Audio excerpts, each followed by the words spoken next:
It is trying to find out how much Muslims are doing in inviting non-Muslims to Islam and the methods they use to do that. As a Muslim or as a human being, we are all God's ambassadors on this earth. And the major thing we do is to advance justice and fairness in everything that we do and everything that we say. And we should do that in accordance with the teachings of our prophets. Those prophets, those who came under the prophet of Abraham, will worship Allah in the model of Abraham's teachings. So Moses also.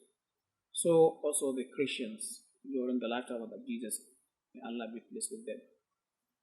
Now, we Muslims, we must worship Allah in the way and manner we were taught by our Prophet Muhammad sallallahu alaihi wasallam.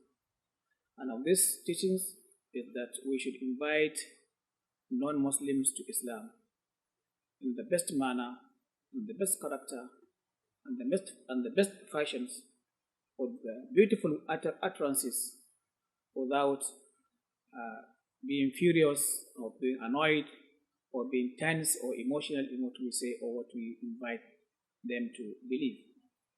Our behaviors, our characters, our mode of dressings, what we eat, what we sell, and how we buy things should reflect our beliefs, so that those who do not belong to us will now see the difference between what we do as Muslims and what they do as as non-Muslims.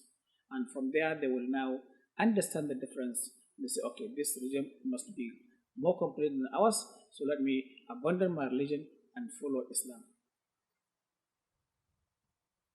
You know, when God wanted to create Adam and wanted to give an appointment, he summoned the angels and told them that I'm going to send down to earth an ambassador.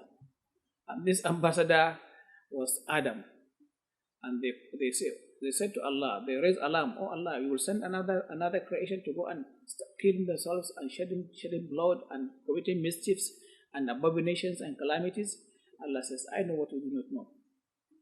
So what he did to differentiate Adam and other creations was to equip him with knowledge, to train him, to make him a good Muslim, so that when he comes down to earth, he will be a good Muslim, a good father, a good grandfather, and of course the leader of Islam at that time. And this is exactly what he did.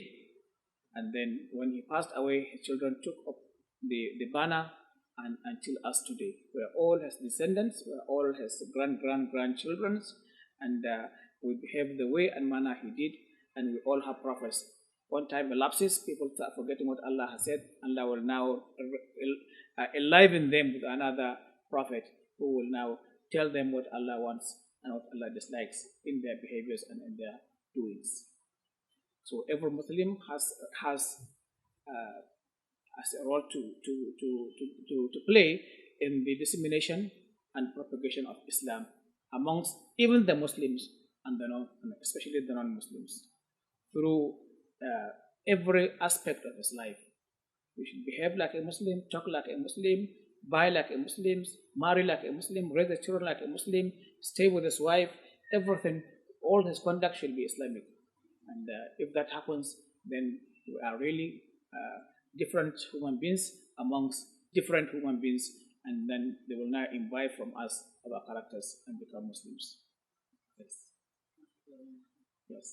Yes. In fact, people do forget things, and there are things we should not forget, and there are things that is good for us to forget, because forgetfulness is really a blessing from Allah subhanahu wa ta'ala. If we don't forget, if Allah has created us not to forget things, we will have died of annoyance, we will have died of anger, we will have actually died of killing ourselves.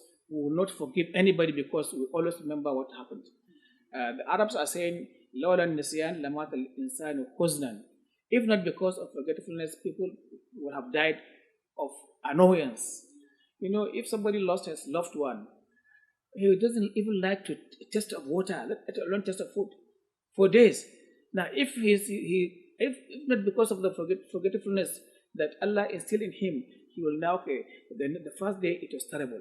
The next day it was softer. Then after a few days, you start to drink, you start to eat food, and you start to mingle with the families, and you forget everything. Sometimes you will not remember your loved one who has died until you have seen something that will remind you. This is a blessing from God, and we should be thankful for that. In Hausa language, we said that mutum mai mantuwa ne. Mutum mai mantuwa ne. This means a human being is somebody who forgets. Look at the words mutum mantua, just like mutum mutua.